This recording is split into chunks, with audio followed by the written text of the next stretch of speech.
What's up guys, this is Anfried here, and I hope you're enjoying your day so far. Currently down here, it's fairly warm, so I hope you PC gamers out there down under with me are keeping your hardware cool. We don't want any of that precious kit breaking, do we? It's about time I start making some more videos, because the channel is looking quite empty. Don't forget to like the video and subscribe if you enjoyed it.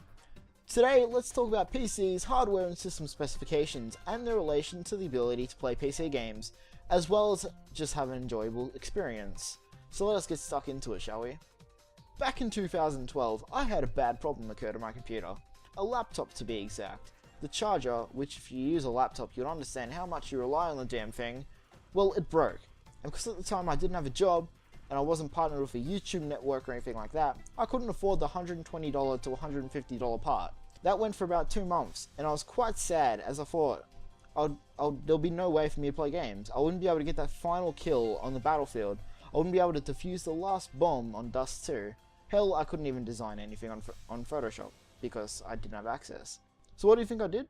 Well, I improvised. I also have a netbook that I use for mainly schooling purposes, such as writing, and is definitely not cut out for games. If I recall correctly, the system had an Intel Atom processor clocked at 1.66 GHz, 2 GB of RAM, and a lovely 64 MB of integrated video memory. And this is where we get stuck into today's topic. You shouldn't have to be upset if you cannot run a game maxed out with a mind-blowing amount of frames per second. You could start doing some research and instead try new games that do run on your system. For example, during the time I could only play with the netbook, I discovered the BIT.TRIP series, the music game Osu, and I could even play Halo and perform basic Photoshop tasks.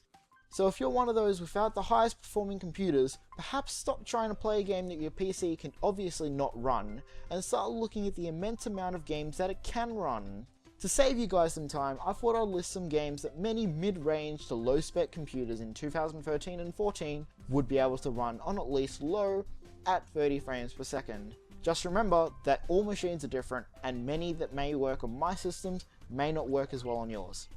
But I highly doubt it would work worse unless you're running on a brick or something like that. First off, we have the very popular World of Warcraft.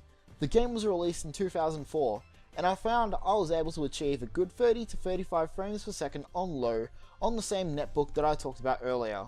It is a subscription service, so if you're not willing to pay to play the game monthly, you might want to take a pass on this one. Another game that runs very well on lower spec systems is BIT.TRIP Runner. This game is 2D and does not need much power to get going. The netbook managed a good 50 to 55 frames per second, which is almost perfect for playing this game. You don't need much more. I'm going to keep this short, so last but not least we have FTL Faster Than Light. Another indie title. This one is also 2D and manages a full and lovely 60 frames per second.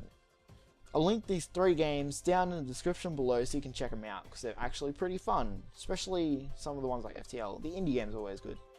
So to sum it up, never underestimate what you own, because you can be surprised with what a lower spec machine can achieve, as long as you're able to persist as well as research.